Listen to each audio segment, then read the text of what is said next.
Hey dudes, welcome to Splat from the Past, the only 80s themed horror and sci fi show where things can get totally radical.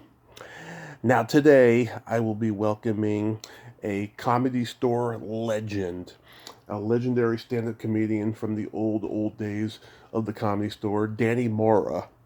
Danny uh, began, I believe, as a member of the Groundlings. I know he was in it, and he was there from the very beginning with many of my past Groundlings guests like Terry Bolo and Gloria Vassi, my close friends. And he also was on Chico and the Man with Freddie Prinze and Jack Albertson. And then from there, he had small parts in lots of movies and TV shows. He was in Mr. Mom with Michael Keaton, Oh God, You Devil with George Burns. And, oh wow, he was in Kevin Tenney's horror movie, The Cellar, and I'm going to ask him about all that stuff today. This is a very rare interview with Danny. He's not on social media, doesn't have a website. I saw someone on YouTube interview him, and I reached out to that person, and the whole thing was set up. It was fate. And I would like to thank Lydia for the connection. So, yeah, here is my interview with Danny Mora.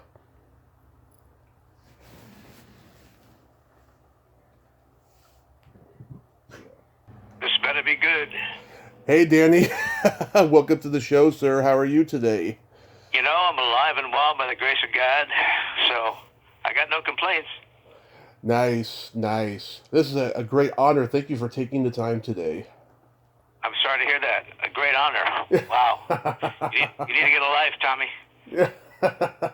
This is my life, and I'm a happy guy. Yeah, it's like when people call me up, Yeah. to make me a job offer, or they need some help, writing, being funny, acting, whatever I do to coach. I always ask them, where was I on your list? I mean, how many calls turned you down before you got to me? It's like, because if you think I'm the answer to your question, you're in really bad shape. So, but I'm looking forward to this. This is like my podcast cherry, dude. Yes, I've taken a lot of podcast virginities that I'm very proud of. And Well, good. Well, good for you, because all my friends know. I mean, they had to just kicking and screaming. I didn't want a cell phone when that happened, and I don't really have a relationship in the digital world, which makes me a very happy camper. But I understand the value of it, but there's a checklist of things I don't appreciate. So yeah. looking forward to this. So, going back in time, did you gravitate toward performing and acting early on in your childhood? Oh, geez, are you kidding? Come on. First, you have to accept a few things in this life. Yeah. There is a master creator. If you were born, at 9 pounds, you were 36 inches long, and you grew up to be 7'10", you might have a shot at basketball.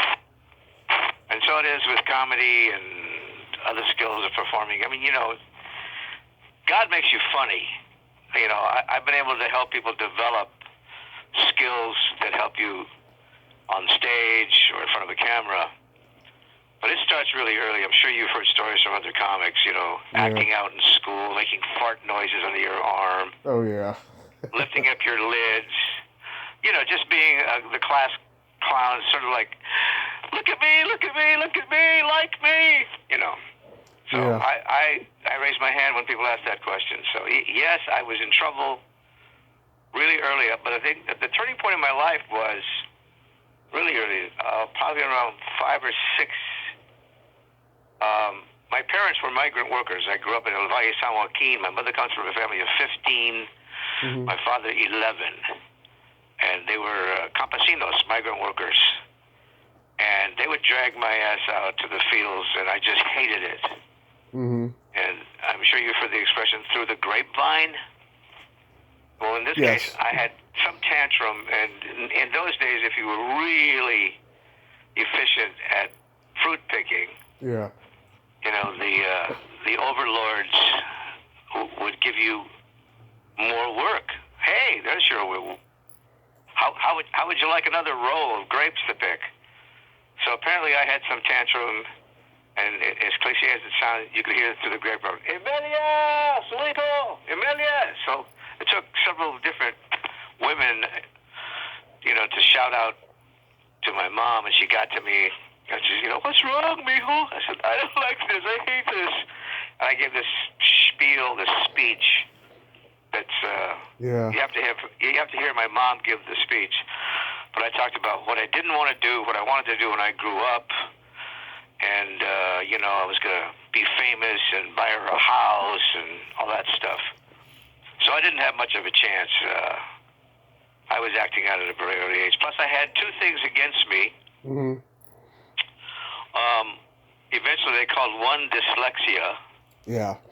And the other was attention deficit syndrome. Back in those days, those terms were not popularized yet. They would just say things to my mom. I think your son's retarded. So, I had to go through all those things. I'm sure you've heard similar stories from other comics, but that's... Oh, I experienced it. I have Asperger's syndrome, and I, did not do well in the early years in school, and so Excellent. I had to go through Then that. we're in the same team. Yeah. Oh, it's brutal. Things have advanced in school concerning learning disabilities, but back then, people didn't know what to do with us. Exactly. Did you do a lot of school plays and community theater and all that? Well, I can blame my mom for that, starting with my, refusal to work. Yeah. And having been all over the map and having her have to chase me through grocery stores and parking lots. When I was in elementary school in the Big No, Fresno, California, she took advantage of the recreation programs there, and I developed a lot of my artistic skills. And I won a lot of prizes with my paintings and drawings at a very early age. And by the time I got to be, by the time I reached pubic hair, right, she was concerned because there was a lot of gang activity in the neighborhood. So she took me to a recreational park when I was in junior high school, and thought I might be interested in being in a play. I won the starring role in something called 10 Days in the Circus. Toby Tyler, I guess, would be the... yeah. And I won the lead role. Once I stood on stage, have everybody look at me and respond to me immediately, it was like drugs. So yeah, that started me. Then in high school, the annual play, the schools, all that stuff I did. Junior college, devoted to that. Eventually I ended up in Hollywood. I went to the Don Martin School of Broadcasting, where I learned to speak in round full tones, just like an Anglo. Good morning, you're on the air. Yeah. That led me to a lot of things, the AFI, the Comedy Store. I just, I had a lot of mentorship along the way. Didn't understand the value of that until I got a little older. Oh, yeah. A lot of people don't realize it until they get much older, especially after the person's gone, Exactly. Oh, where are you from originally? I was born and raised in Fresno, California, the Big No. Okay. Yeah. But we didn't have, given so many family members and so many family crises, once I started reading a little bit about Tennessee Williams and his family and some of the great, writers and poets and actors and, performers and their tragic families, I fit right in. So I bussed on a Greyhound bus from Fresno to San Jose, California, 50, 60 times because my family had split up and I was staying at my grandmother's and I was staying at my aunt's house. I was going back and forth until eventually I twisted everybody's arm and said, that's it. I've got to stay in one place at one time. So in junior high school, I was in San Jose, and then my dad stepped in. I twisted his arm, and I stayed at his place when I was in high school. But high school was the first time I actually went consecutively to the same school year after year after year. I went to San Jose High School. Yeah. And, that changed my life because the number one mentor of my life with significance was a guy named John Mark Briggs, and he completely turned my life upside down. He took advantage of all my artistic skills and formed a human being. Wow. But Fresno, Santa Clara County, back and forth for years. So, now where are you from originally? San Mateo, California. Oh, okay. So we're Northern California boys. Yeah, okay. Yeah. Yeah, in the shadow of the city. Yeah, well, that city made a lot for me, man. Yep. To go up to the city and pretend to be older. Yep, born and raised there, and then started doing stand-up in San Francisco, and worked my way back to San Jose doing stand-up there once a comedy scene opened up there, and it was a lot better over there because in San Francisco you go to places and there's all these homeless people hanging around, and they don't even get the jokes, and you could make fun of them. It was really bizarre. I wanted to go to San Jose to work. There was a club there of significance, and the guy who happened to run the club was Latino, and he didn't like Latinos. Yeah. That was a tough one. I did the Punchline. I had a relationship with a lot of the comics from San Francisco. Mm-hmm. And, when I got my journey, if you will. Yeah. I left Santa Clara County, San Jose. I'd been going to City College, and I'd learned to work hard in the fields of Fresno, so I had access to money. I would work at Del Monte Cannery during cocktail season and spinach season, and because of my artistic skills, I made some money working with aerospace, doing call-outs and radar construction. We had something called Leroy pen lettering. So I made a lot of money. Yeah. And I thought when I got to junior college, I used my art to bargain through everything. I mean, when I was in junior high school, I couldn't read very well because of dyslexia. So I used to talk to teachers and instead of doing book reports, I do drawings. Hey, Yeah. this Tom Labuya guy, he's we ain't got no pictures of him. Let me trade you, drawing. So I bamboozled all my, junior high school and high school teachers into letting me barter instead of read. But when I got to City College in San Jose, I tried to get to San Jose State. I was trying to get into the California College of Arts and Crafts or the San Francisco Art Institute, but they had a pretty high criteria. Yeah. So I went to City College in San Jose and discovered the acting program there. And that sent me to Hollywood, where I went into broadcasting. And that set me up for everything that happened after that. I didn't, you were supposed to get a first-class phone. I got a third-class phone, which allowed you to go to Broken Bone, Wyoming, and start the transmitter at some 5,000-watt station somewhere. Yeah. And they told us at broadcasting school, you'll never work in this market, And, of course, I defied gravity and ended up as a news producer, ended up at KPOL, AM and FM, Cap Cities, and they gave me my first opportunity to go on the air. So I became a union member at a very early age. Yeah. And that led me to a relationship with the traffic director at the station, who was 13 years my senior. We took our kids out of school, drove across country, got on an airplane from New York to Luxembourg, to Iceland, from Iceland to Luxembourg. We spent a year today auto stopping in Europe. When I came back, there was a buzz about a kid named Freddie Prinz, 72, I guess that was. And when the Comedy Store opened, there was an article in the paper. My wife encouraged me to go, my wife at the time. And I went to the Comedy Store to the amateur night, and for some unknown reason, Mitzi picked me. And before that, though, was were you were at the Groundlings first, right? Well, the interesting thing about the Groundlings is that the Groundlings didn't have a theater. Right. and they used to work out at the Comedy Store. And I got there. If the Comedy Store opened up in '72, maybe that was the spring, I forget the dates, but I was there shortly after it opened.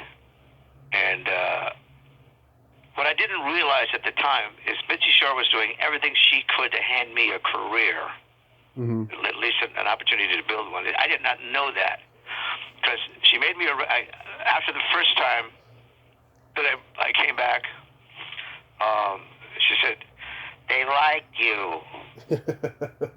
Yeah. I want you to come back next week, but next time I want you to bring some material." So I listened to Bill Cosby and George Carlin, everybody I could, hoping to stack the deck. And the following week, I went back to the Comedy Store, brought a bunch of friends with me to sort of, cheat a little bit on the reaction, and stumbled into an incredible set that was improvised in the middle of my failings. I mean, I literally did the old grocery list joke. Yeah. Hold on a second. I looked at my notes. Quart of milk, loaf of bread, and then one person laughed. I said, no, don't tease me. Don't get and 3 people laughed. And I just started doing my bio. I'm from San Jose, California. I grew up in an area called Salsi Puertas, which in Spanish means "get out if you can." And I just started rapping about, before musical rap, just about me. Yeah. And while I was on stage, there was a siren. If you remember the Comedy Store, you could look out the window in the front and see Sunset Strip. Right. For some reason, all those years of fart noises in elementary school and being the center of attention, and junior high Halloween costume contests and the school play, my instincts, when I looked out the window, it was an EMT, it was an ambulance. But in the rhythm of what I was saying, I was talking about Salsi Puertas. And I was saying, but it wasn't just Mexicans. We had flips, Filipinos. Yeah. We had blacks. Oh! So I looked out the window and I said, "Pigs." When I said pigs, the room exploded. And I ended up doing an incredibly long set for my second time on stage. I mean, it could have been 11 minutes. It could have been 7, because the MC didn't have enough skills to get me off. Yeah. I became a regular that night. And that's when I met the Groundlings, because they didn't have, Liberty Williams and Tom and Archie Hahn and Gloria. Edie McClurg. They would come and practice at the Comedy Store. They would just do rehearsals there in front of an audience, but the audience didn't get them. Right. Just stare at them. And I'm thinking, these guys are brilliant. So I ended up being, asked to come over. They had a place off of Santa Monica and the 101 freeway, the Hollywood freeway, in the worst, between the Triple X place and, the Heroin Alley. Yeah. A 19-seat theater, and that was when I became a Groundling. Later on, Archie Hahn built the Melrose facility. We went over there, and I had skills as an improviser, but we had a system. We had scene night, where you got a chance to pitch characters and sketches and stuff. I never got picked for the big show, but I was there for a long time and learned a lot about improv, from Viola Spolin, to the current crop of people who ended up going to Saturday Night Live. So that's how I met the Groundlings. Yeah. But, that theater was insane. It was just insane. Yeah. That whole time was insane. And plus, I must admit, even when I became a regular at the Comedy Store, I had we were not career oriented. Right. We were not saying, okay, we'll do 5 minutes, then we'll get 10, then we'll get 20, then we'll go on the road, then we'll do an hour, nobody had any direction. Mitzi had her own feelings and visions and suspicions. At one point in time, I literally believed that she looked at people for an aura, if they had some kind of energy. Right. She would pick them. But she gave me my opportunity. Then she gave me my night. I had my own spot every Wednesday night, following Franken and Davis. And Kip Adada was on that bill. Wow. And I had no idea that having your own spot every week was like, the first step. And she made me the MC on the open mic night, and I didn't realize what she was doing, because she gave David Letterman the same position, and look what he did. Yeah. Did you know Bob DeSimone? Yeah, are you kidding? Yeah. You could name 50 comics that nobody else ever had heard of, and I knew them. I interviewed him. Yeah. You probably knew Jack Grayman and Murray Langston and Tom Sharp and all those guys. All those guys. Murray and Tom were just ahead of my group in terms of the local. They worked at. There was opportunity to work at the Palomino Club. Yeah. The country and bar. Murray, because he was part of a comedy deal. He and Freeman King had a black and white duo. And Gallagher used to work there. There were a couple of venues in town. There was one in Santa Monica. Let me think of the name of the place. It was the only place that paid. It was called the Horn. The Horn. Okay. Okay, and the guy who ran it was a New Yorker, and I guess he'd been, in theater, and he knew that there were a couple of things that you needed in New York: a pair of shoes and some stipend for car fare. So he had some ridiculous figure, like $21.50. But that was a really traditional. They had a set, and at the beginning of every show, I mean, if it wasn't another show, it was something like that, and the spotlight would hit, and a head would pop out. I'm the boy singer, Yeah.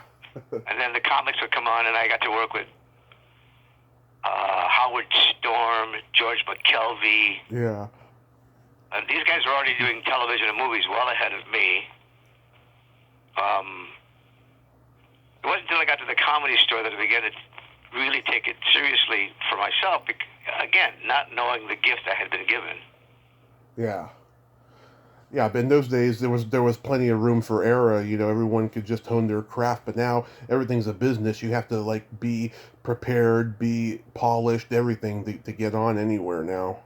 I watched the recent Mike Binder documentary, right?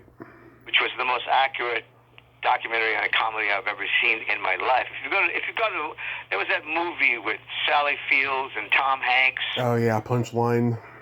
Yeah, I was at that point coaching. I was coaching at the Hugleys with D.L. Hughley and Clan. Mm-hmm. And on Sweeps Weeks, the network, ABC, commandeered 2 stages connected. And we spent all our budget on putting together this 2-week piece. And all these suits came out from ICM and William Morris when there was no Endeavor. They were hanging around, and I'm standing there with D.L. Hughley. What's the kid's name? He was a good writer. He and his buddy had been spotted in a Super Bowl commercial, and got a lot of action. And we're standing there, and these suits from William Morris are going, so what do you think? Yeah, Punchline, huh? Pretty good movie. And we all looked at each other like, what? And it was like, I swear, in unison. They go, well, what was wrong with it? And all of us, all the comics that were standing there, said, locker room, in unison. It's like, are you out of your mind? We're lucky if we're allowed in the building. Have you seen the green room? It's a 3-legged couch with no springs and some questionable DNA slipped all over it. I mean, no, we don't get any perks in stand-up comedy. That movie was just so off. Right. So I've never seen a dance scene or a party scene or a comedy, chapter in a movie of any credibility. And then Mike Binder's documentary was right on. But the point of what I'm saying is I had no idea these guys would be working at the store for years before they become regulars. Mm-hmm. You know, non-paid regulars. I mean, just like, what the heck? I mean, I have no idea how people... And then when I talked about this with an old student of mine, Yeah. he said, well, you know, you have to bring your own audience. I said, what? Yeah, you got to bring your own audience. I go, that doesn't make any sense. You have the club, I have the act. I come in, you bring the audience, you charge them, you have a 2-day minimum, we're all happy. So I don't think I could have survived the gauntlet that is comedy today. Yeah. Given what it was. Yeah. But they still don't get perks, I'll tell you, and they fucking should, because not every comedian, you know, comes from money, you know, nowadays, that they can come into the establishment, you know, and buy food and buy drink, you know, and all that stuff. I think it's awful. Hopefully someday somebody will take a stand and it'll change. Well, you know, we came through an era where there was something called disposable income. The economy was different. Yeah. Clubs popped up across the country. That's how I got on the road. You know, I worked in several different states. I mean, I had road gigs. I headlined, you know, in clubs in the Southwest, and we traveled to do different, you know, like Tribble had a gig in Idaho, the Idaho Spud Run. I mean, you could go to Oregon. You could do one-nighters, you know, in Northern California. I mean, you could make a living on the road. Mm-hmm. And that was an amazing thing. You know, yeah. I mean, the Comedy Store was the basic, you know, it was at the center of the universe for so long. I mean, Bud Freeman came out from New York with the Improv to compete. And there was decidedly 3 or 4 different factions in comedy, but you know, the 2 primary competitors were, you know, the Improv and the Comedy Store. Later on, Jamie Masada, who was in my Westwood Comedy Store workshop doing stand-up, if you could believe it. Yeah. He opened up the Laugh Factory, and that used to be a tax dodge for Pat Proft when his writing partner. It was right in the corner of Laurel and Sunset Boulevard. It was about 12 feet wide and 30 feet deep. And they decided to make it a real comedy club. Vic Dunlop's picture and words name was on the marquee for like 100 years. Nice. I like Vic Dunlop. Yeah. I'll tell you stories about him. I mean, I miss him every day. I do Vic Dunlop at home, you know, all the time. I mean, yeah. You know, but they absorbed 2 restaurants, a deli and a Chinese restaurant, and developed that plant that is now, you know, the Laugh Factory, and they became an important voice in stand-up. Mm-hmm. You know, but I was always surprised with Jamie Masada. I love Jamie, but you should have seen him do stand-up, particularly with that little accent. I heard, yeah. You know. Yeah. We say, Jamie, where are you from? And he goes, well, I'm Palestinian. Yeah, but which side? Which one? And we never knew if he was Arab or Jewish. There's kind of a gray matter there for a long time. Oh, but, he was co-hosting a podcast with Dom Irera for a little while, right? Oh, wow. And Dom got all these comments from listeners saying, "Dom, your show is great, but get rid of that Mexican." That's insane. Yeah. Did you get to know Freddie Asparagus? No, he was already long gone by the time I got into it. Oh my God! Yeah. What a champion. He was one of the heroes at the Comedy Store. Yeah. He and Joey Gaynor put together one of the most classic comedy pieces ever. Freddie was just sort of a dim-witted wrestler, and Joey was the fast-talking promoter. And he'd go, you know, warp speed. Don't Saturday night, the Olympic. What are we going to do? Mm-hmm. We're going to do something. That's why we're going to do something. You know, it was a bit that turned into an A piece that turned into a show. Mm-hmm. Freddie was a great improviser. He gets credit for developing one improv game that everybody used since. I think he calls it 113. The numbers changed rapidly over the years by different users. Yeah. But it's 113 blank walk into a bar. Bartender says blank, blank says what? 113, and you get the givens from the audience. What do you want? Roofers. 113 roofers walk in the bar. Bartender says we don't serve roofers here. But he says, then I'll just take it on the roof. Yeah. What is it? What is it? What is the word? Anyway, 113 was the game. Did you hear? It was amazing. Oh, go ahead. It was an amazing piece, but he passed, and one of the hallmarks of the Comedy Store. No, okay. Here, let me get this right.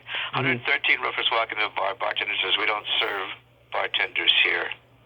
And the roofers say, then it's on the house. Ta-da! Okay. If you got to explain them, they're not funny, but that was a funny moment. Yeah. But the hallmark of the Comedy Store were the memorial services we had for the dead. Mm-hmm. I don't know if you've ever gone to one of those things, but they're not reverent. I've heard, yeah. They're mostly like a roast. Yeah. And I remember we did one out at, what was the little club that Herman and, what's his name, Freddie's old roommate, Freddie Prince's roommate. Alan Bursky? Alan Bursky? Yeah, Yeah. Herman Bursky and Alan's mom, they had a room out in the valley. Mm-hmm. And some poor comic had passed, and they did the memorial service there. And they were sitting in the front row, and every comic who hit the stage claimed to have sex with their son. Yeah. Yeah. I heard that happened at Mitzi's memorial. Well, but what made the Mitzi Memorial so unique, number one, it was a Comedy Store memorial. Yeah. It was in-house, and they went through really, really difficult boundaries to make sure, that Billy Crystal doesn't show up because he wasn't a Comedy Store comic. Yeah. Great comic, great guy, but he wasn't from that family. Right. And a lot of times celebrities come, they get interviewed, and they had nothing to do with the Comedy Store or the Improv or the Laugh Factory. They just had good publicists. And so this one was uniquely Comedy Store. Right. And probably the sweetest, kindest, most loving memorial I've ever seen. And I started with Freddie Prinze at the Westwood Comedy Store, and I was the host of that at Mitchie's request at the time. This is before Argus Hamilton became the voice and of the Comedy Store. Right. But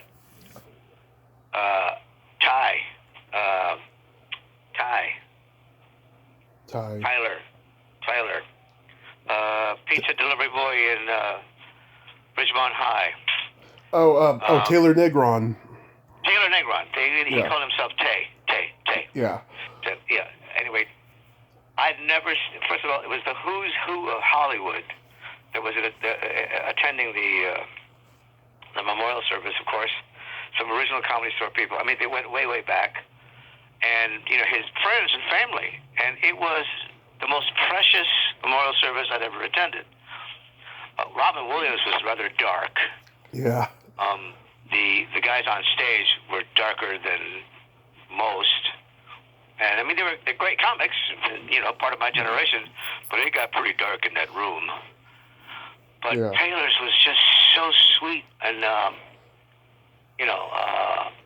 remember Paula Poundstone. 2 or 3 of Taylor's personal friends had gone up initially, a comic or 2 in between, and when she got up on stage, she weaved a piece of all the previous stories together and improvised a moment that just blew us all away. It was a magical moment from her. And of all people, Mitzi's boy, Paulie. oh God, Paulie. I remember remember Paulie was a baby when he was a kid. You know. Yeah. We go up to Mitzi's place, and hey, and we go to Mitzi's place, and he just, you know, he had this little Nerf ball. He thought, you know, you do that one more time, dude, you're gonna eat it. You know. And I shoved the Nerf ball in his face, and all the other comics go, Danny, that's Mitzi's son. I don't care who it is, man. He's a pain in the butt. You know. Yeah. He got to be, you know, an interesting cat, man. I mean, but he stole the show when he introduced Argus. Right. And part of the intro, you know, he had sex with my mom. And then he introduced Andrew Dice Clay. I knew him before the Dice. Yeah, you knew him when he was doing Jerry Lewis and then going into John Travolta. Yeah, I was given, at the La Jolla Comedy Store, I was given an intro for him. Ladies and gentlemen, please welcome the master showman, Andy Clay. Yeah. and he would do Pacino, I'm out of order, you're out of order, Travolta, Stallone. I mean, there were no punchlines. They were just like impressions. Yeah. But he used to date Sandy Shore, Mitzi's daughter. Mm-hmm. That didn't hurt at the time. Yeah. But when he introduced Argus and said, you know, Argus used to F my mom. Yeah. Then he introduced Andrew Dice Clay, and he goes, and he used to F my sister. I mean, in that moment, too, it was so heartfelt. I mean, you really felt for him. I mean, it was just a moment, you know. But the sad thing about Robin's passing was that Mitzi was in poor health at the time, and she didn't even know that Robin had passed. They kept that information from her, according to Hoyle. Right. I got to see her at the 40th Comedy Store reunion. I got a chance to sit with her in a booth and thank her for everything she'd done for me, and there was a sense of closure there. But Parkinson's is nothing to sneeze at. That's challenging. Yeah. Really. Yeah. Did you hear that Mitchell Walters just died? I did not hear that. Oh my goodness! You know, in the Binder documentary, I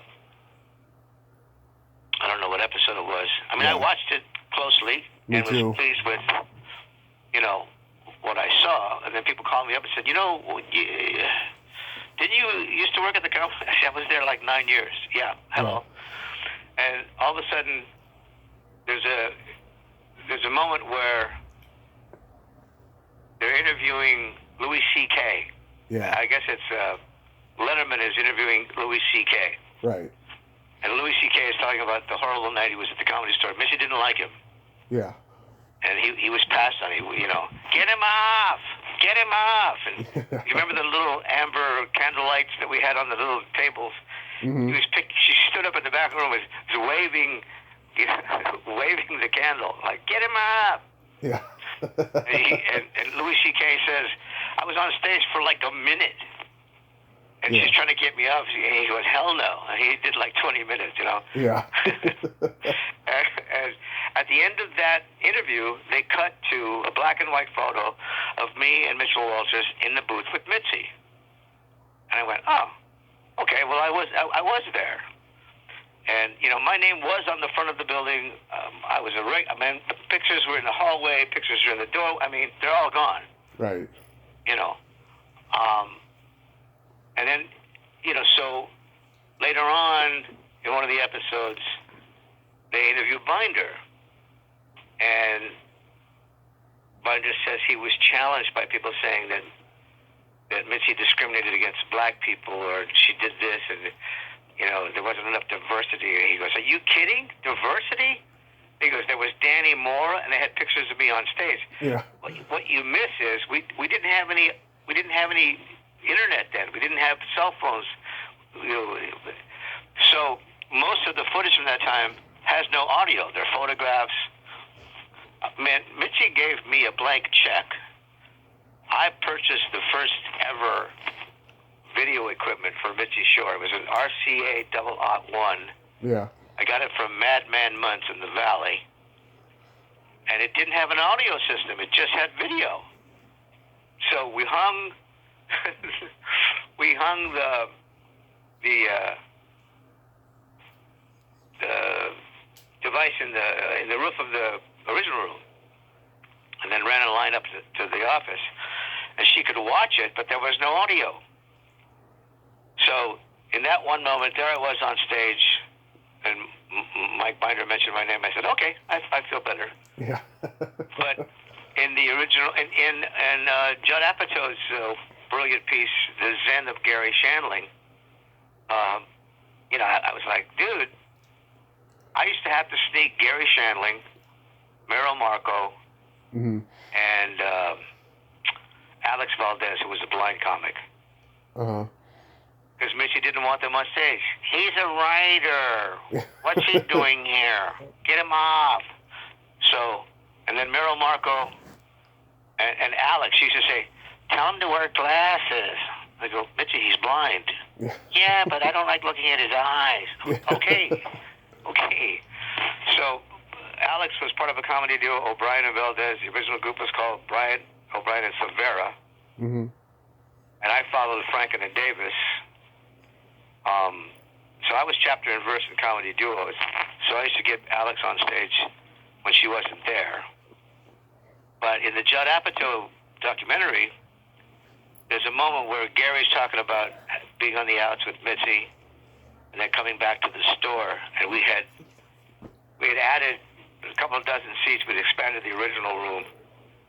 And you can hear Gary in the tape going, oh, wow, look at this.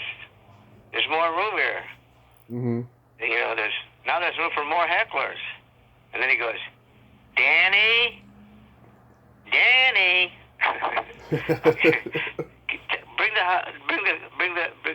the hecklers down closer to the stage. Well, I'm the only Danny he's talking to, because that's how he used to call me on the phone. He'd say, Danny, Gary. But I did not see eye to eye with Brad, his manager, so yeah, that was a difficult time. But Gary was unique in so many ways, and I was so pleased with the Judd Apatow piece.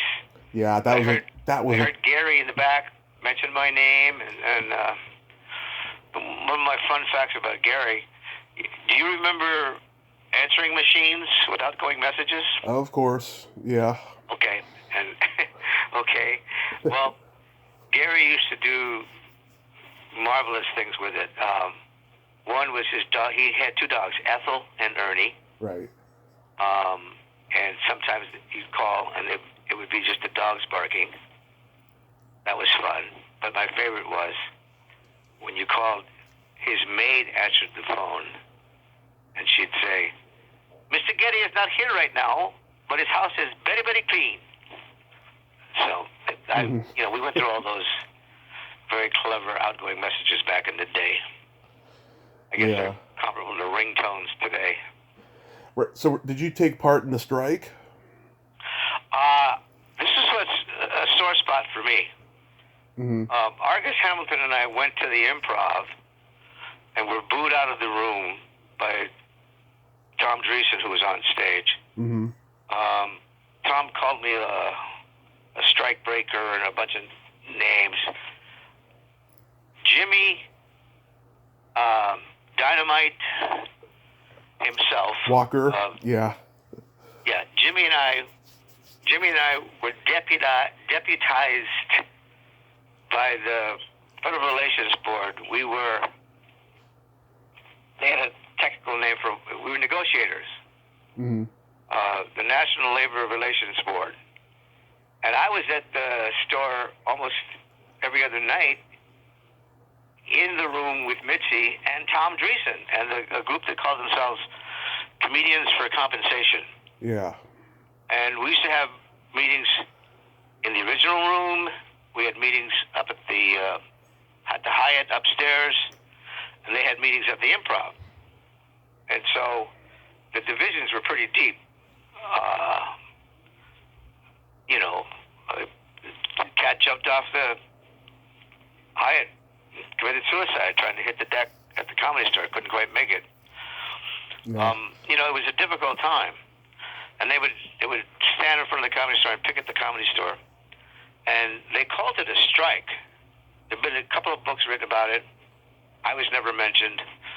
I remember being subpoenaed to be a witness at the state, the Westwood court, and one of the attorneys questioned my relationship with the store, Mm-hmm.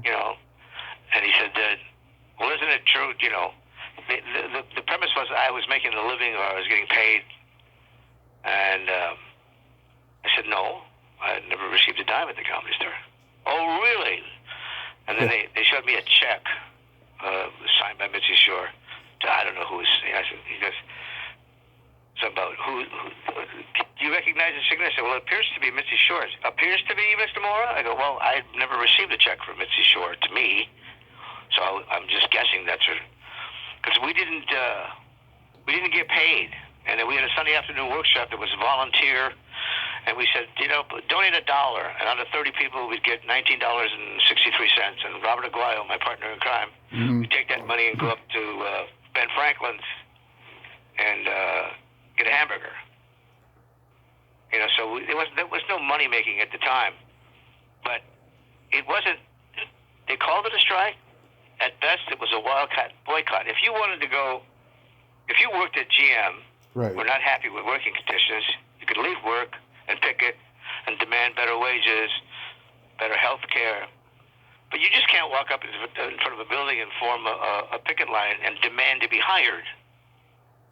That's a boycott. That's not. 90% of the people who were on that line were people who were, not regulars at the Comedy Store. Some of them had been rejected. Right. And there was a time when Mitzi lost the club for a while to Mr. Old School Radio. What's his name? He had the alcoholic license, the liquor license, of the whole building, because that building used to be Ciro's back in the day, in the height of. You talk about LeBeau's? LeBeau's? Art LeBeau. Yeah. And Art LeBeau just took it from under her, and they opened up something called the Funny Farm, Mm-hmm. which was the best thing that ever happened because Mitzi had no overhead. They just started like $1 door charge. He took the liquor, so she got the door charge, and he got the liquor. Mm-hmm. Eventually, she made a deal, I guess, with the owner of the property and stole it right from under his nose. She outmaneuvered him. And then that's how we got out to Westwood, because Sunset was having a lot of trouble. And most of the people, and then, they took videos of us, and they took videos of people who were in the strike. It was a really ugly time. Yeah. But I was public enemy number one because I was on the wrong side of, and both Jimmy and I, were deputized negotiators from the National Labor Relations Board, and we're going, you guys haven't got a clue. We go to meetings, it wasn't fun. So, but there have been books written about it. There's been so much written about the store over the years, and I have artfully dodged any of that. So, the only thing I miss is my name on the wall and the pictures in the hallway. Although a couple of my students and clients got to see my face on the wall. Dude, I took my wife to the Comedy Store. There's pictures of you all over. I go, yeah, I was there. Yeah. The current generation of comics doesn't know much about the other generations before them. Oh, yeah. It's really, really sad that they got all this wonderful technology in front of them. They don't utilize it, And yeah, but that's about the basic rudeness of comedy. I mean, it's like going on the road and having half-price drinks. Are you kidding me? Half-price drinks? Without the comics, you don't have a show. Yeah. So there was a club. Well, what was the club? There was a club I worked. I forget which one it was. Maybe it was. Could have been one of the earlier clubs in Arizona. Yeah. And it was like next to a TGIF Fridays or something. Mm-hmm. They said I had to pay half price for my drinks. I said no. So I went and got a booth at Fridays that you could see from where I sat into the club. Right. And went and spent like $12.50 for a glass of wine and toasted the club. Hey, look at this! I got wine over here. Mm-hmm. You know, because I damn me if I'm gonna pay for a drink at a club that I'm working. Yeah. It's like, hello. You know, do you charge the Teamsters who drive your trucks for the gas? I mean, come on, man. So, you know, but the road was kind of neat at the time. And the strike, it divided us forever. Some people never got over it. Some people did. Oh, yeah. Now, where were you at the time? I was floating around my dad's gooey fortress of solitude. Nice. Yes. Nice. That's why my dad is forever Superman. Got it. I heard. What did your dad do? Well, he's done many, many things, but he was a candy maker when I was a kid. He delivered newspapers for the San Francisco Times. Right now, he's working for the city in Marysville, Washington. He does truck deliveries for them. Wow. Yeah. I lost my father last summer, and apparently you're not supposed to die during a pandemic. Yeah. They said you only allowed 10 people at the memorial service. I said, you kidding me? This is a Mexican family. There are 10 people per car. Get out of here. Did he make it to 100? Well, he made it to 90. Oh, okay. So, and, you know, it was an amazing thing. My dad lived his life on his terms, 24/7. Right. He lacked nothing in his life. He's married umpteen times. He was kind of a Lothario. But because of him, I got to spend a year of my childhood in England, based on an old Lend-Lease program with the British government. He had been working at Lockheed. It was actually North American Aviation at the time. And they sent 20 guys from Fresno to pay off these old Lend-Lease agreements with England, and he had just won some prize. I guess I got my artistic skills from him. Mm-hmm. He'd done the cover of some in-house Safety First magazine. Yeah. His picture was on it, and they said, yeah, he'd be great. So he was one of the 20 guys who went to England, so I got to live in England for a year, which quite frankly changed my life. Mm-hmm. I learned all about the Queen's English and how to speak properly English. It just changed my life. I was incorrigible. When I got back to Fresno, you couldn't tell me what to do. You know who lives in England now is Brian Seff. You remember Rick and Ruby? Yeah. Yeah, he's up in England. He hosts bar trivia there when the pandemic's not going on. That's ironic because my father's third or fourth wife had a sister who was a psychic. Mm-hmm. And we used to work at Laughs Unlimited in Sacramento. Yeah. We helped them get started because the guys there didn't know much about Scott and his team. So I recommended, George Wallace and Gary Shanley, a bunch of guys who were doing well. Yeah. And we helped that club get off the ground. And as an opening act, it's hard to make a living at $150 a week. And that was the heyday, If you got $25, $50 for a set, that was good. So I called Gary up and said, how do I get from, $50, $60, $100 a week to headlining? He goes, you got to put bodies in the seats. I go, okay. I thought about that. Because of my dyslexia and my disabilities, I can't think chronologically. A, B, A, D, Z, X, Y. So I kept thinking about this. If asses in the seats, as he said, bodies in the seats are so important, then reciprocally empty seats are important. So at the time, before the internet and before all that stuff, I did some research, and there were some Chicano, Mexican-American political associations on the campuses nearby. La Raza, this, and, Unido, that. And I called them up and said, would you guys come to the club and support, a Chicano comic? They go, yeah, who? I said, Danny Mora. Who? It's me. Here's the deal. You can come, but you got to pay for your own tickets, and there's a 2-drink minimum. 2 drinks, that's all? Shit. We'll just bring a 6-pack and drink it in the parking lot. So back in the day, we worked from Monday through Sunday. Yeah. Well, now Mondays are dark and Tuesdays are dark. You know how that's changed. There's no audience. Yeah. But they were smart enough. They cut the room down from 250 to like 125. There's some black duvetine fireproof curtain. So on a Monday or Tuesday night, they'd get 50, 60, 75 people. It was like a room. Yeah. Well, opening night, I had like 36 people there. And when I finished my 15, 20-minute set, they walked out of the room. And the club would go, hey, what's going on with these Mexicans? I go, what's wrong? They just walked out. I go, well, yeah, they came to see me. Yeah, but Chandling's here. Who? Gary Chandling? I didn't come to see Gary. We came to see Danny. Yeah. Well, let me ask you this, Scott. Did they pay their 2-drink minimum? Yeah. Did they pay to get in? Yeah. So what's the problem?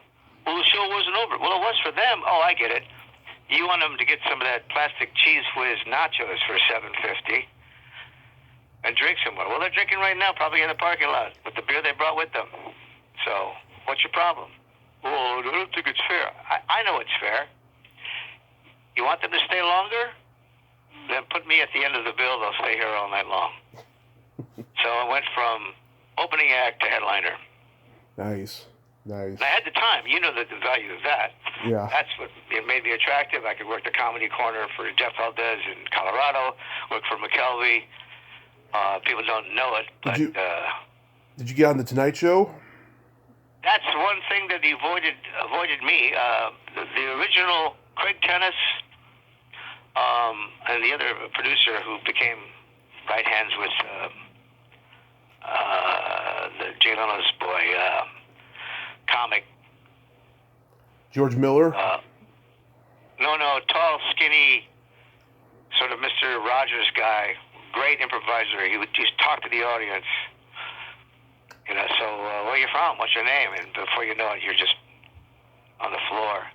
Anyway, Craig Tennis used to tell us all the time, you're really funny, but your act isn't for TV. You got to work on some TV stuff. We're going, yeah, whatever. Yeah. And we had no idea that was the crown jewel of stand-up comedy. And it developed that way. Later on, when I was coaching, John Henton was a client of mine for 17 years. At a room in Long Beach called the Golden Sails. Mm-hmm. Richard Janney used to work there. Fred Wolf. A lot of great people work there. But it's so hard to make any moves in that business. Yeah. So I used to provide stage time for people and then get on the road. And by the time I got to Denver, I actually named the Denver club Comedy Works. Nobody knows that. Nobody cares. Ed Nichols and George McKelvey were partners. Yeah. They started out with a library downtown. The whole place was sort of like the New Orleans motif, that the wrought iron, somewhat / Parisian architecture. Yeah. And they had a little tiny room, and then went upstairs and did an amateur night, and then kicked out the star. They rebuilt the room. It became a comedy club, and they were fighting. And I flew into. They were battling, and I flew into Denver. They were trying to stop them from splitting up.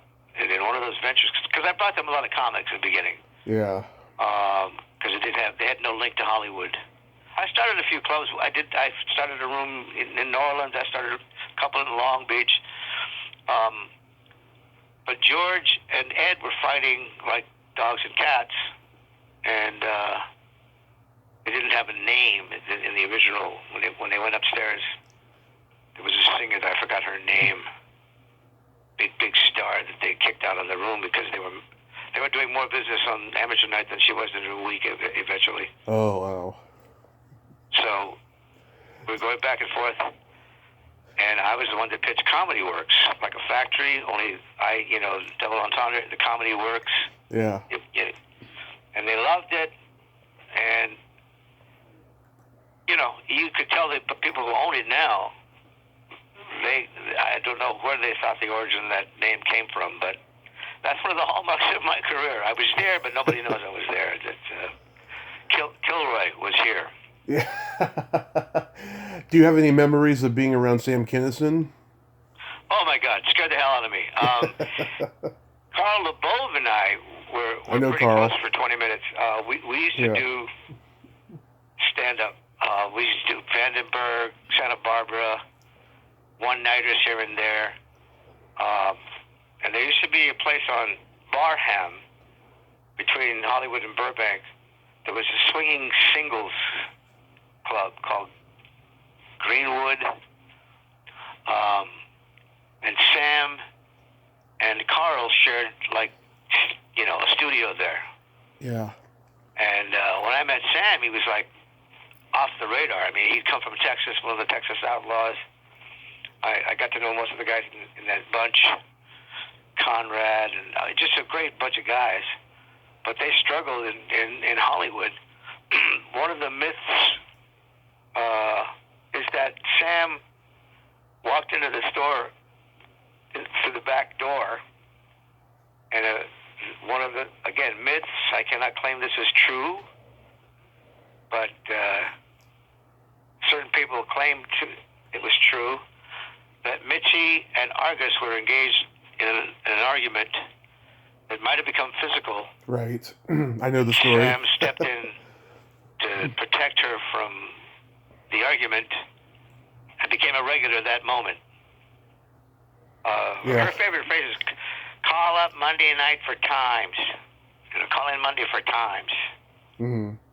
And so we call in Monday, and then they call back and say, you've got 8:30 on Tuesday, you know, 1:15 on Thursday. And there were only 40 comics in the entire universe at that point. Right. But Sam, once he hit that stage, it was like a tidal wave. Yeah. And he lived upstairs. He lived up above the Comedy Store. And you know, one night I went to pick up Carl at the apartment. And, you know, I think that's the first time I ever met Sam. He came out very quiet. Hey, man, how's it going? Hey, here, take this with you. And handed us a joint for the ride. Yeah. And then eventually, he became such a success at the store. Ollie Joe Prater. Oh, yeah. He was one of my boys. Blake Clark. And there's a bunch of guys, Yakov Smirnoff. There was a bunch of guys who attended my workshop on Sundays. Tom Wilson. Say again? Tom Wilson. Well, Tom used to, oh, God, what about a great guy? Tom, I had a room at Loyola Marymount University. Mm-hmm. We did Thursday nights. It was called Thursday Night Live. And, gosh, everybody went to work there. I've got the canceled checks, the $50 checks from all these comedy stars. And Tom used to come with his tuba. Tom used to work with a tuba. You know, and then when he became the bully and Back to the Future. And Back to the Future. Plus, when I was coaching on the Hughleys with D.L. Hughley, I coached John Hinton for many, many years. I spent 5 years living single with John and Dana Owens, i.e. Queen Latifah. Mm-hmm. You know, that was fun. Then we did another 5 years at the Hughleys. Tom was a guest star on the Hughleys. I was really lucky because some of the comics that had come up through the ranks over the years kept going as actors, like Brad Garrett and a lot of comedians. You know, they just gravitated through the system, got agents, you know, got guest stars. So I got to see some of these people years later after we'd met and worked together at the store as we became adults. Yeah. And one of my favorite moments was when Taylor Negron had a recurring role in the Hughleys as like a drama teacher for the Hughley kids. Mm-hmm. And at a network run-through, he ad-libbed a scene, and which was like no. I mean, absolute verboten. the network went through was pressure because they were all there to give you, notes, and he did this whole thing, and at the end of it, he put his fingers over his head like the zipper, and went, and scene. And the entire company just exploded in applause. Man, you gotta love some Taylor Negron, man. Oh yeah, he was brilliant. He was absolutely brilliant. Yeah, absolutely brilliant. Do you think? John Henton was like my number one client in comedy. I met him when he was just a kid out of Cleveland. With a little newspaper clipping. Mm-hmm. Funniest man in Cleveland, and his 8x10 glasses looked like a graduate from some, old school, historically black college in the South. Right. But I gave him some stage time, and I said, dude, you got a lot going for you. I'm developing, myself as a coach. If you just run the plays, we spent 17 years together. I kind of got burned out after so much comedy and stuff. So. Yeah, because then you started acting. Yeah. How did you get on Chico and the Man? Well, that was a real sore thing for me because when I just got off the boat, the plane in New York, from a year and a day of traveling through Europe, mm-hmm. people thought I was somebody called Freddie Prinze because I had this look, long hair, and a mustache. And I'd heard of Freddie Prinze.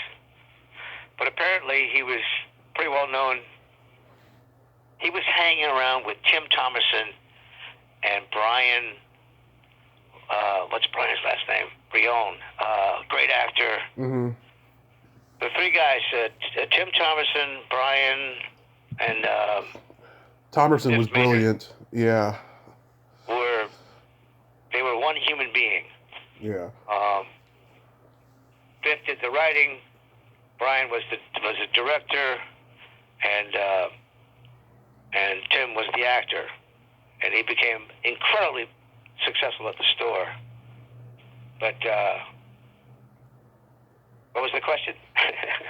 About how you got on Chico and the Man. Okay, so now I get to California, and my lady at the time, I said wife earlier, we were not married. She's the one that forced me to go to the Comedy Store. Mm-hmm. And that's when I realized who Freddie Prinze was, because he then went to the Tonight Show and just killed it. And our little careers were overlapped. He was like the starting quarterback, and I was on the bench. So we had sort of a grudge match going for a while. He actually dated Lenny Bruce's daughter, and it was really dark and nasty, competitive-wise. Wow. And a part came up for a recurring role on Chico and the Man. I read like on a Friday night, really late, like at 6:45, with Jack Albertson. Yeah. And he said, call your agent, you got a job. And I played the character Salvador I had a recurring role for like 7 episodes out of the 13. And I was there till the day Freddie died. And they tried to keep me on board. I worked for Delos Cortez, and I worked for Della Reese. I was, she had a roach coach, and I was a mechanic. And they pulled me out from underneath the roach coach, laying down on whatever those little toys are that mechanics use to move a little creeper. Mm-hmm. Pulled out, and the audience just gasped because I looked like Freddie. But Freddie and I had some real interesting moments. When he first came out from New York, he didn't have a car. You don't need one in New York. Wolpert got him a Corvette, but they didn't pay for the insurance. And it was an insane period of time. I walked out with Freddie. He and I were walking out the back door of the studio to get to the set. To get to the parking lot. And we just left the set. And he was always telling me, to fight for this and fight for they're going to screw you. He was always warning me about the suits. Mm-hmm. And it was later on that he took his own life. I got a call from like Washington Post or something, and that started this whole nightmare of revelation. Incredibly talented, incredibly mixed up. Yeah. You know, it's hard to mix Quaaludes and cocaine. You know, real high and real low, and he lost so much weight. You know, and then it was just an amazing time. So. Yeah. Wow. But I ended up on the #1 show on television, and then we all lost a job because our star had committed suicide. Yeah. It's like, you know, oh well. That's been the hallmark of my career. I've been blessed to be a member of the Screen Actors Guild for decades. I've never stopped working. I did a couple episodes of a Netflix show called The Expanding Universe of Ashley Garcia in December, right before the pandemic started. I've not worked. I've turned down work. When I was a kid, I remember seeing you play a mechanic in Mr. Mom. Well, you know, the funny thing about that was that morning when I got to the set, that was you know, what's that sexy car that's not a Mustang, it's a Chevy? Lamborghini? Firebird. Oh, okay. They built Firebirds in the valley, and they had a factory out there, and that's where the set was. And I went to the makeup booth, trailer, and on one side of the room was an empty chair. On the other side of the room was Michael Keaton. Yeah. And I didn't say nothing to Michael. I just sat way on the other side of the room. And then he turned and he saw me, just screamed, "Daddy!" You know, God, I saw your name in the call sheet, man. Let's improvise the scene. Because we used to do an improv night. When we go to the Westwood Comedy Store, on Sundays, we get there in the afternoon, and we'd workshop for 2 or 3 hours. Then we get dinner, and then we do a show. Yeah. He had a group called Uncle Ziggy's Rabbit Farm. Who's the England? George England? Is it? What's the great Freddy Krueger? Oh, Robert Englund. Yeah. Robert Englund. Yeah. Robert was in the group. Mark Ansel was in the group. Wow. I thought Teresa Gansel was in the group, but I may be wrong. She was there at the time. But his group, and then Vic Dunlop would come with natural gas, and then Bill Kirkenbauer would come. And there was Katie Sarche and another. There were 2 or 3 little groups in town. So we'd workshop, we'd go to dinner, we'd come back and do a show. Right. Then that night, since Ollie Joe Predator had the keys to the safe, we'd lock up the doors, and then Al Abbott and his wife. Al was a great piano player, a great improviser. He used to do the music improvise for our show. We'd sit there and drink Mitchie's booze and party all night long. So when Michael saw me, he went nuts and said, "Let's improvise." So that scene in Mr. Mom was improvised.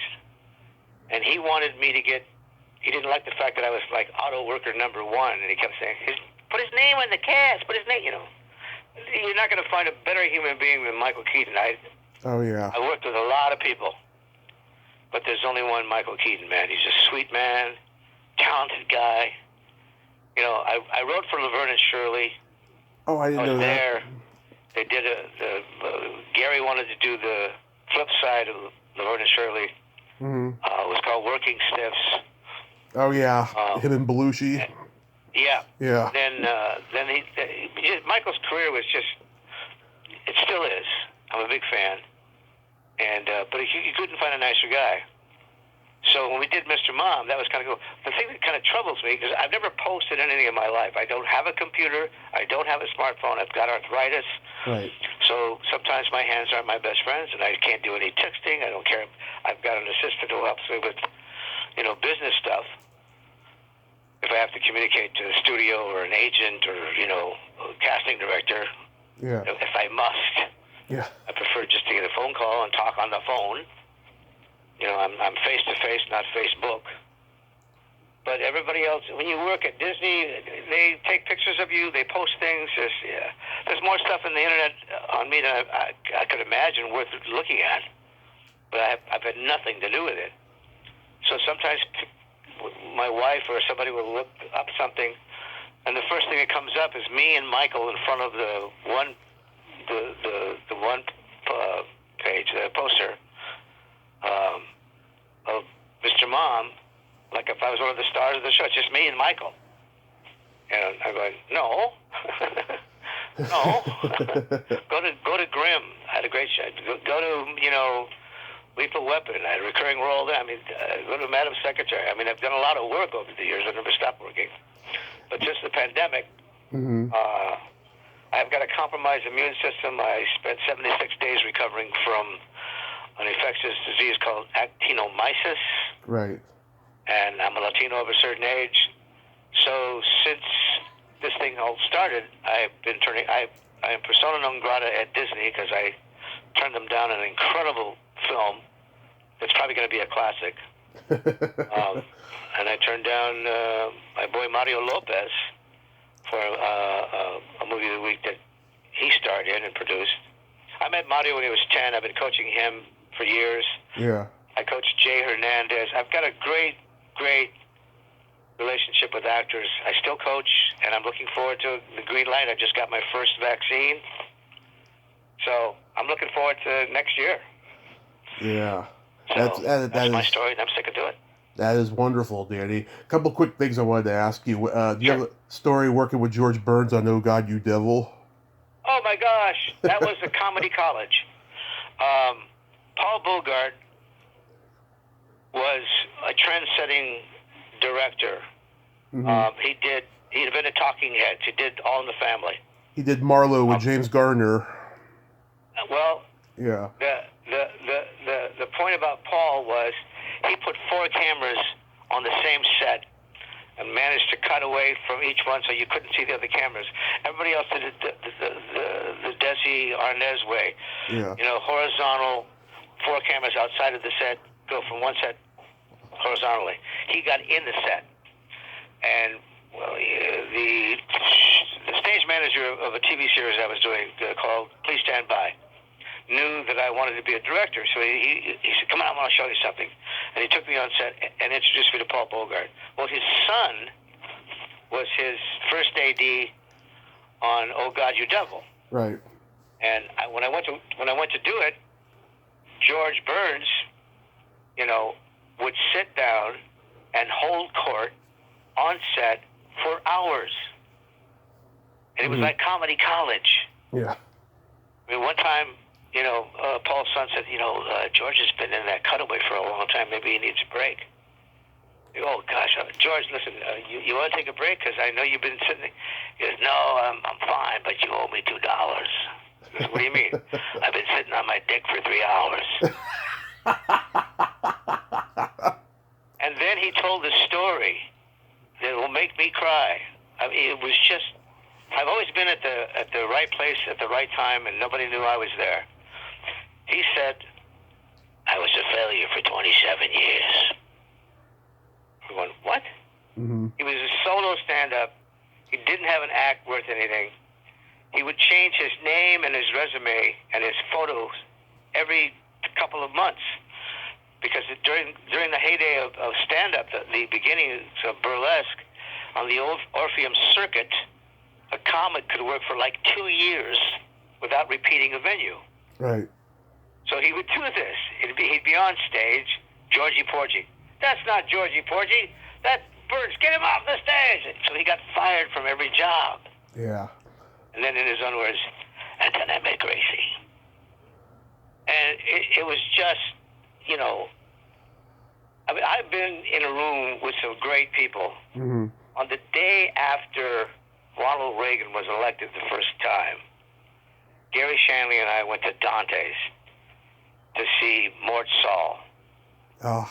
Gary calls me, Danny, Gary, you want to go see Mort? I said, are you kidding me? And if you know much about Mort, he never had one blue line in his act. Right. Man did not curse on stage. He was squeaky clean. Right. And very political and very edgy. And Dante's was a jazz room. You could touch the ceiling. I mean, talk about comedy. I mean, it was made for comedy, although it was a jazz room. Mm-hmm. Simple black Duvetine curtain, one single spotlight.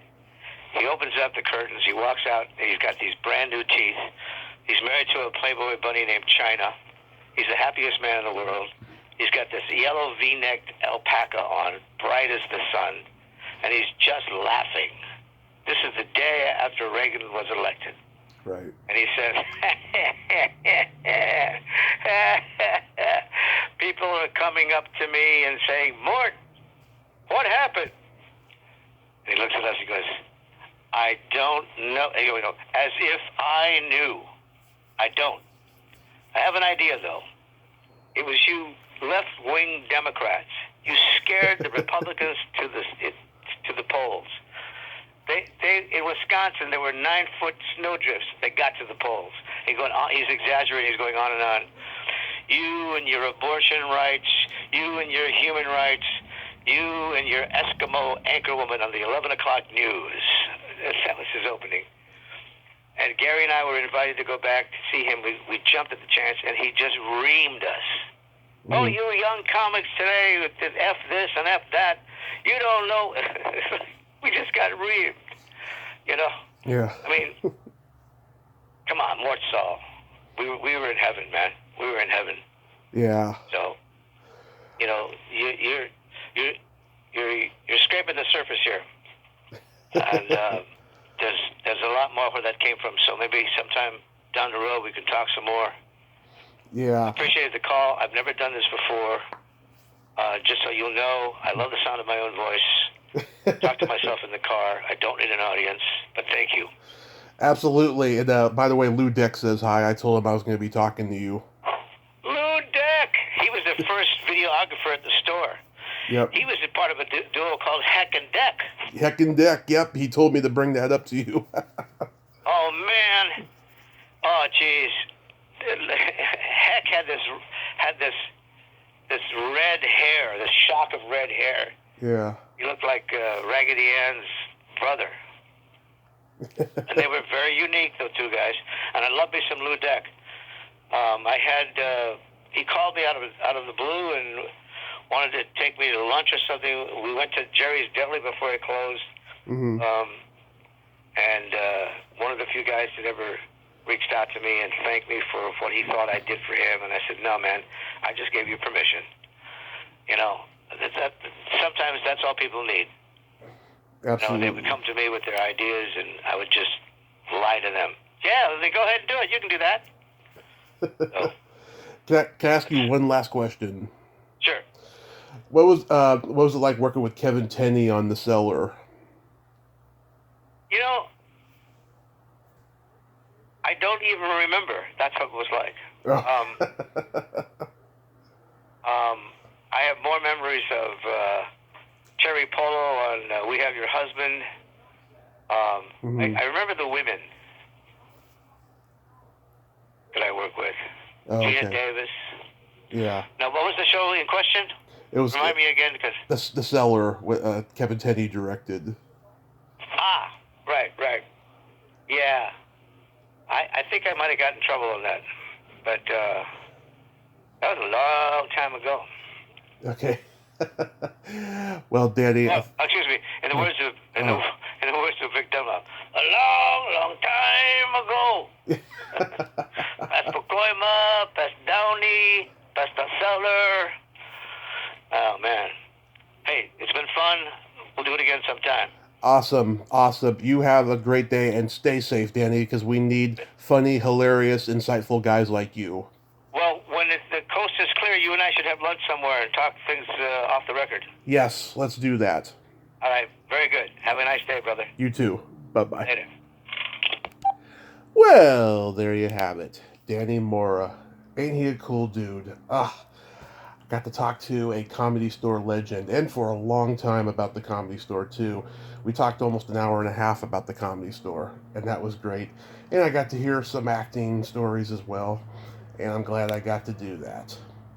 And even though we didn't delve into Mitchell Walters, really, rest in peace, Mitchell Walters, Comedy Store legend.